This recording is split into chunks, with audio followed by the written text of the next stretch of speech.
This right here is the Nvidia Quadro P400. It got released back in 2017 and is based on the Pascal architecture. The P400 has more or less the same specs as the fabled GT1010 that was apparently released earlier this year. The T400 replaced this little budget workstation card recently, but it still can be found for around 120 euros or $125 in the US. The T400 goes for roughly the same price while offering a much improved gaming experience and the experience overall. So how does this budget-friendly GPU hold up in the terms of gaming in 2021?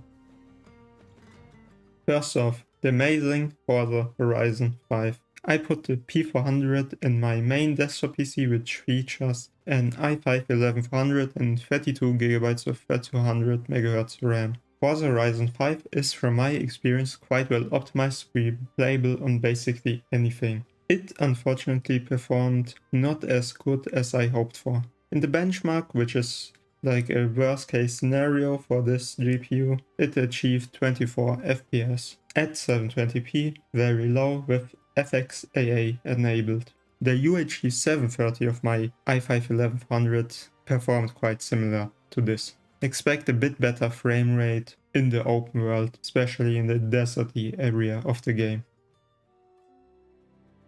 Crysis Remastered achieved a playable state. The low settings with TAA and 720p reached 37 FPS on average. It was a bit stuttery, but there wasn't much input lag, which resulted in a quite playable experience. You're still probably better off playing the original game on this GPU.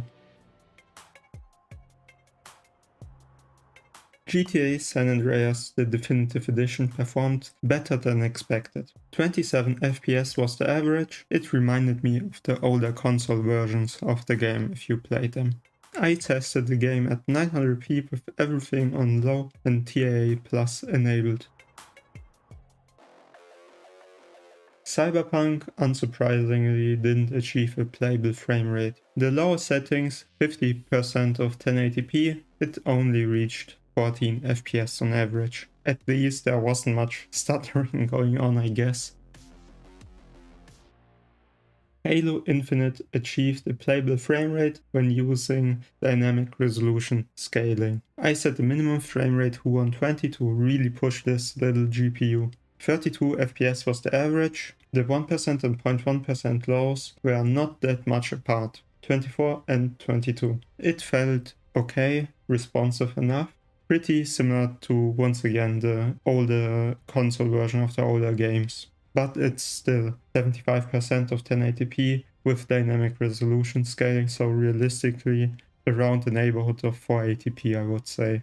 And the lower settings on top of that. The last game for today is Valorant. It's the best performing game, and it achieved 153 FPS. A perfectly good high refresh experience. Riot did a fantastic job optimizing the game to be playable on basically anything while looking decent and having an enjoyable experience. I'm not really good at the game, but I could happily play it for hours on end on this card.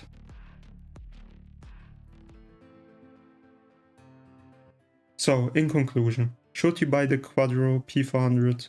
Definitely not. The T400 can be bought for pretty much the same price in most regions, while offering a drastically better experience. You're probably even better off just getting a CPU with decent integrated graphics. The Vega 8 iGPU completely stomps this Quadro card, and even the UHD 730 of my 11400 perform quite similarly. But if the P400 is your only option, games can definitely be enjoyed and played. Especially if you like Valorant, and probably CSGO will perform quite similarly.